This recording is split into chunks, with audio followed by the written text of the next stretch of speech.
Still on the fence about driving for Instacart? Well, today we're going to be discussing some of the most asked questions about driving for Instacart, how to do it, and what the best processes are. Let's jump in. Hi, I'm Tyler from the Rideshare Guy. On today's episode, we're going to be talking about Instacart and answering 7 questions about Instacart and what we can, how Instacart works. So let's jump in. Our first question, how to use Apple or Google Pay with Instacart. So for me, it was really simple process. Most of the orders I use and I pick up now, I use Apple Pay. I absolutely love it. When I first signed up for Instacart, it immediately notified, because you sign up right on your phone, and it said, we noticed that you are on an Apple product. Would you like us to set up your Apple Pay so that you can get started right away? So right there in the app, it immediately put everything in the Apple Pay for me. So I didn't have to do anything. It was all step by step, connected right to the Apple Pay on that. Google Pay is the same type of thing if you have it set up on your phone already. Now, if you've already been driving and you don't have, and you didn't get it in there on the initial setup, don't worry, it's okay. You can still set it right up on Google Pay or Apple Pay directly on there, or through Instacart itself. You could set up, there's a little button in there on the side for Apple Pay or Google Pay. And I absolutely recommend that you do this. It makes it so much easier when you're in the store. You just put your phone up there and get out. You don't have to worry about trying to find a card or trying to get the PIN number or any of that. I definitely highly recommend that you use one of these, depending on what type of phone you have. Our second question, what does it mean to replace an item while you're shopping for Instacart? So while you're shopping, you have a list on your phone of all the items. It tells you approximately where it'll be in the store. So for instance, say that it's coffee creamer and it's a certain brand of hazelnut, which would be my favorite, hazelnut coffee creamer, but that specific brand isn't available. You can replace it with a different brand or possibly a different flavor, depending on what it is. Sometimes even like lunch meats or things like that, they want rotisserie chicken and maple flavor, but they have the regular flavor, whatever the case may be. So replacing it is really simply trying to find a replacement that's similar to the item that they asked for. Think of things like Doritos. They want the cheddar cheese, but they only have the Cool Ranch.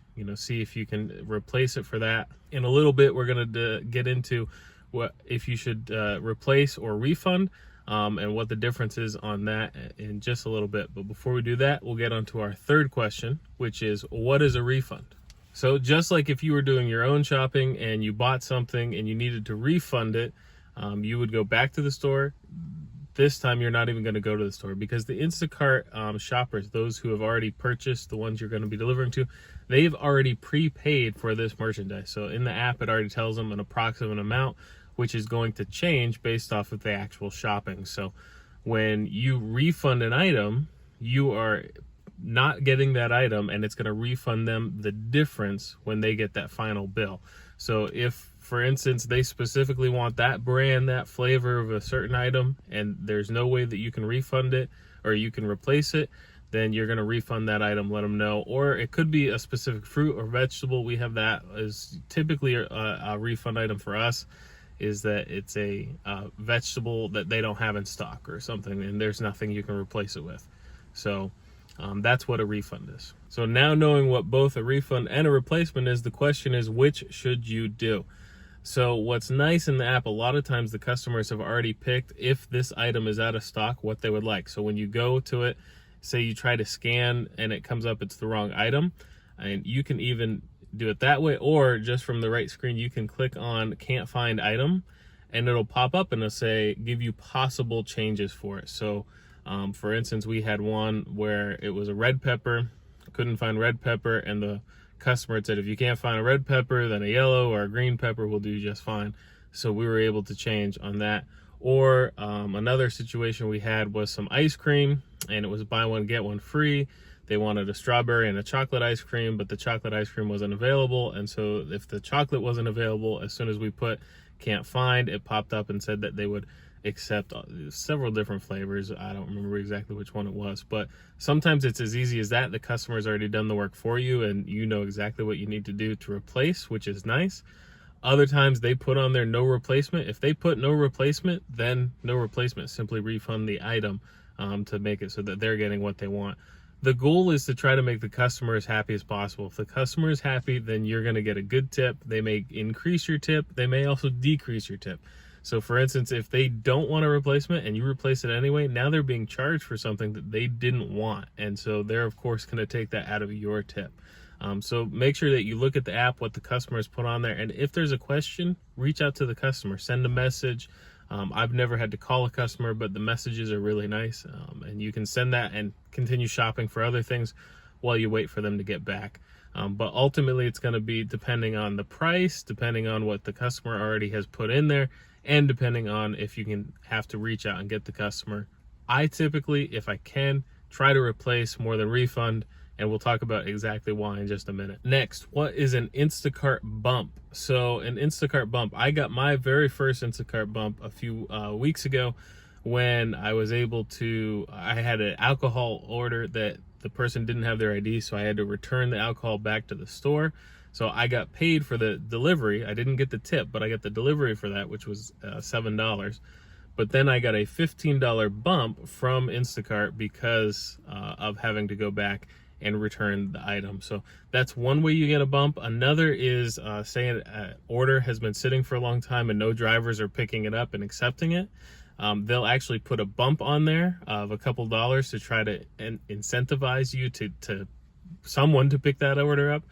So sometimes an order that is $7 and no tip will sit there for a little bit because no one wants it. And so Instacart starts putting a little bit more money as the time gets closer to when that order has to be delivered. So sometimes that order that started at $7, you can get 14 or 15, and sometimes I've seen it as much as $20, an order that was initially $7, which is kind of nice to try to get. And it may be not necessarily that no one took it, but it may have been the person took it and then for whatever reason couldn't get the order, couldn't get to the store, whatever the case may be, and the time has now come and they had to replace that with another driver. And because it's good, you have to be so quick, they give a little bump to make it get done a little bit faster and to get you a little bit more money. Next question, are masks required right now to drive for Instacart? The short answer is yes. In fact, before you can even start for the day, you have to take and answer several questions about if you're sick, if you've been around anyone who's been sick, if you've been around anyone who's had COVID. You have to answer all these questions, and if you answer no or yes to any of them, then you are not allowed to drive for 7 days. So you have to answer that every single day when you start. You also have to wear a mask. It even says on the app, whenever you get to a store, it says, please make sure you put your mask on. When you start getting closer to a customer to drop off, it'll even pop up and say, please wear a mask when you meet the customer. If it's one where you're not even going to meet the customer and you're going to leave and take a picture, it even comes up and says, please wear a mask in case you run into the customer. So the short answer is yes, absolutely you have to wear a mask. But Instacart has been great. They've been sending out free masks and hand sanitizer and things for their drivers. So pretty regularly, my wife has got 2 of them and I've also got 2 of them. So we've been able to get pretty regularly new masks and new hand sanitizer. It's not a big one, but it's enough to keep you going for a little bit. You can put in your console or something like that to allow you to get going. But they definitely are taking it very seriously and you do have to wear a mask. And then finally, do refunds affect my tip when I conclude the batch? The answer is yes and no.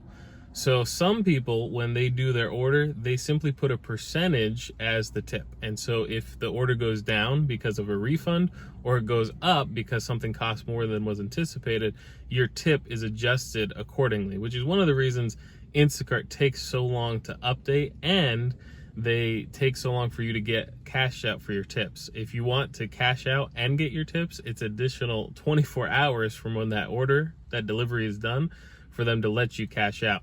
So unlike Uber Eats or where you can actually cash out within about an hour, Instacart, you have to wait a whole day, which you can get the money for the actual delivery, but not the tips right away. You have to wait 24 hours for that. But so yes, they can affect your tips. If you do refund something, it can lower the amount of tips because it's based off percentage. However, some people just tip a base amount.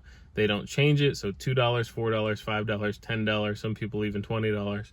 but they just tip a certain amount. They don't tip off of percentage. So in that case, it won't affect your tip. However, you have no idea which case it is until afterwards. So after it's done, it'll actually show. You can go into each individual batch and see exactly how much that tip was. So there you have it, 7 of the most asked questions about Instacart. Hopefully this helped you.